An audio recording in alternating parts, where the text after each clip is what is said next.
Indeks harga saham gabungan atau IHSG berakhir di zona hijau pada posisi 6.235, naik 1,21% atau 74,40 poin. IHSG menguat mencerminkan respon positif pasar terhadap susunan kepengurusan baru Badan Pengelola Investasi Daya Nagata Nusantara atau Danantara. Pada akhir perdagangan Selasa 25 Maret 2025, terdapat 329 saham naik, 265 saham turun, dan 202 saham tidak bergerak. Dari 11 indeks sektoral, 10 indeks sektoral menguat, sedangkan 1 indeks sektoral masuk zona merah. Indeks sektoral dengan kenaikan terbesar terjadi pada sektor keuangan yang naik 2,93%. Kemudian disusul sektor kesehatan naik 2,11% dan sektor barang baku yang ikut naik 1,16%. Selanjutnya indeks sektoral yang melemah adalah sektor teknologi turun 0,40%. Total volume perdagangan saham di bursa hari ini mencapai 16,64 miliar saham dengan total nilai mencapai 14,22 triliun rupiah. Pengumuman susunan kepengurusan Badan Pengelola Investasi Daya Nagata Nusantara atau Danantara mendapat respons positif dari pasar saham. Kondisi ini tercermin dari pergerakan indeks yang menguat pada perdagangan hari ini.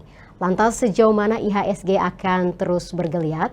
Untuk membahasnya sudah bergabung bersama kami Global Market Economist Maybank Indonesia, Mirdal Gunarto. Selamat sore Pak Mirdal. Selamat sore Bu Maria dan juga sahabat kabar bursa. Pak Mirdal, ini kita langsung saja. Seperti apa Anda melihat pergerakan IHSG hari ini yang kembali ditutup menghijau? Sepertinya sentimen Danantara masih membayangi IHSG kita atau ada sentimen yang lain, Pak?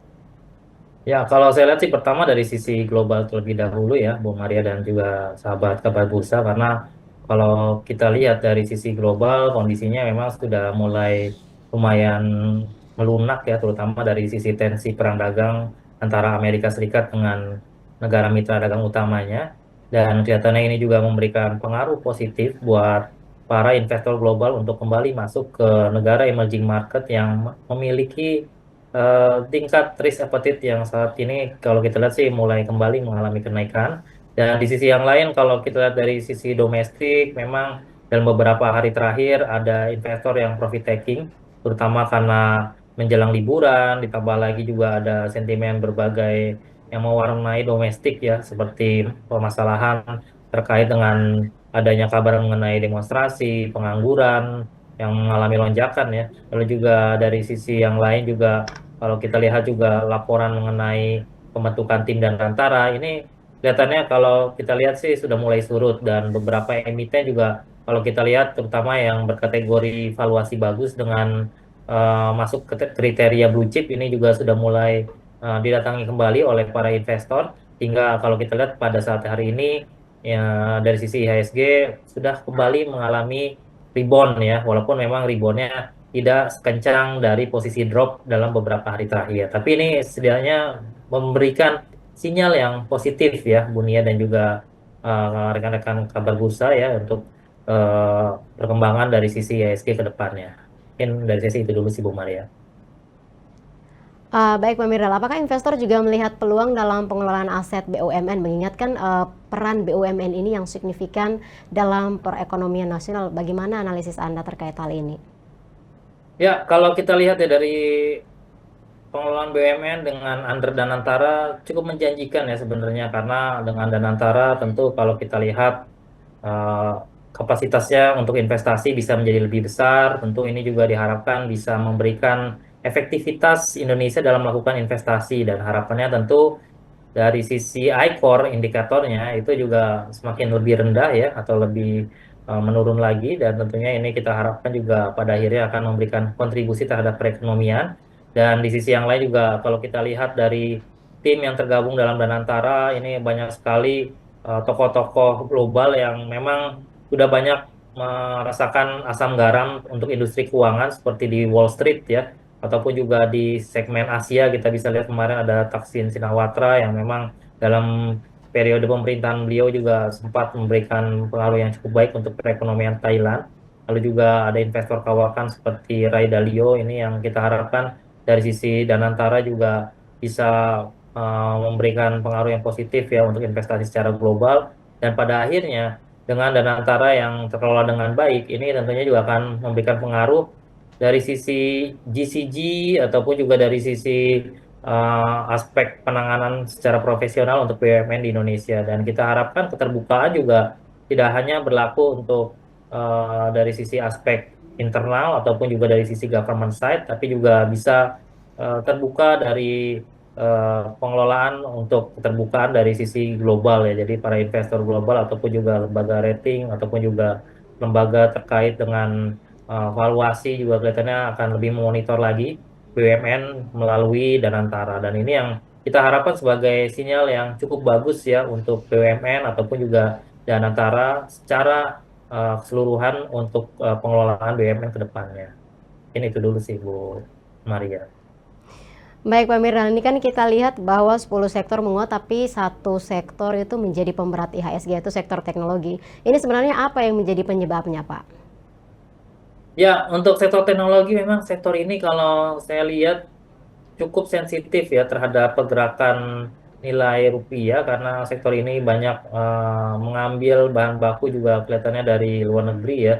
Jadi kalau misalkan nilai tukar rupiahnya melemah, diharapkan juga ini kemungkinan akan mempengaruhi dari sisi cost production mereka ya, dan inilah yang kelihatannya memberikan sinyal yang bagus untuk sinyal yang kurang bagus ya untuk saham-saham sektor IT teknologi. Dan ini yang kelihatannya juga kalau kita lihat dari prospek ke depannya dengan kondisi di mana daya beli masyarakat Indonesia juga saat ini juga tengah mengalami kesulitan untuk mengalami kenaikan yang signifikan ataupun juga kenaikan pertumbuhan yang agresif.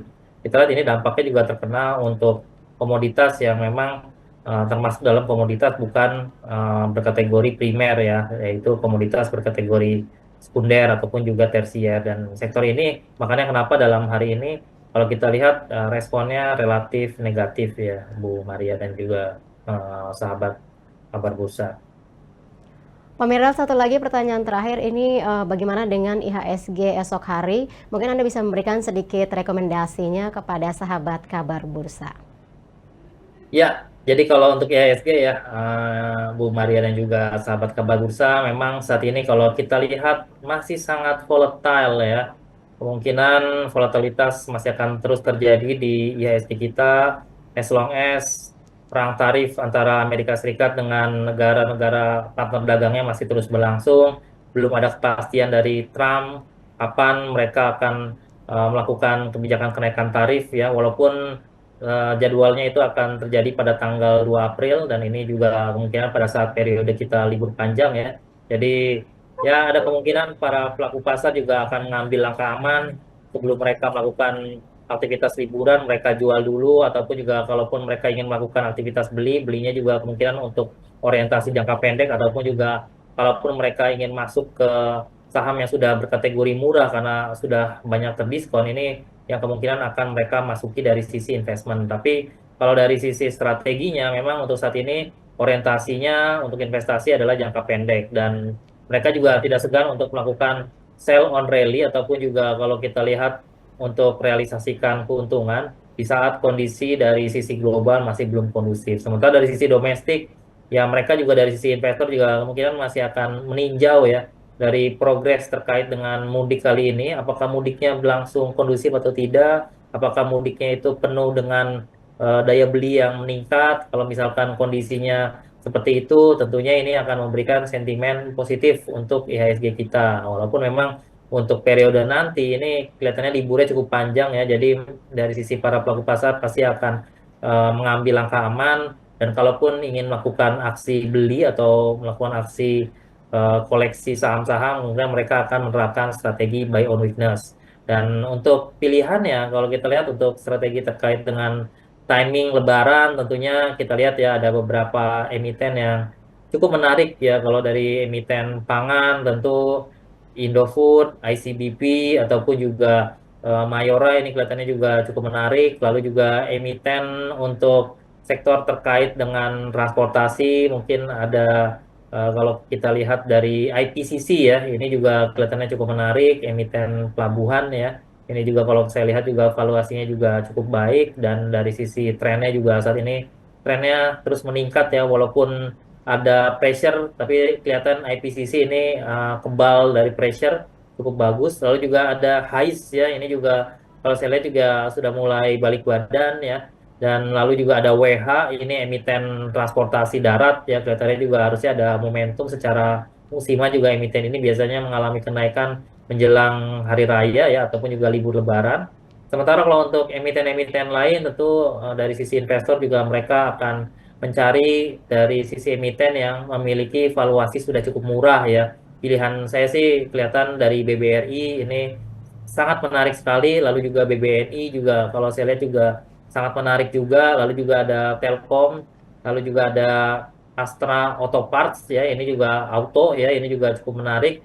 Lalu juga kalau kita lihat dari emiten yang memanfaatkan timing rebound, kita lihat juga ada PNLF atau Panin Life ya, ini juga kelihatannya cukup menarik dan untuk yang melihat dari sisi timing ataupun momentum, kita juga boleh lihat dari emiten-emiten yang berkategori konglomerat ya. Ini kalau saya lihat ada Mina, lalu juga PTRO, lalu juga dari BRPT ini juga kelihatannya juga ataupun juga emiten-emiten dari Prayogo juga kelihatannya bisa memanfaatkan timing untuk kembali melakukan rebound ya. Dan ini ya kalau kita lihat memang orientasinya adalah untuk investasi jangka pendek. Mungkin dari sesi itu dulu sih Bu Maria dan juga sahabat bursa. Baik Pak Mirdal, terima kasih untuk waktu dan analisis yang sudah dibagikan kepada sahabat kabar bursa pada sore hari ini. Oke.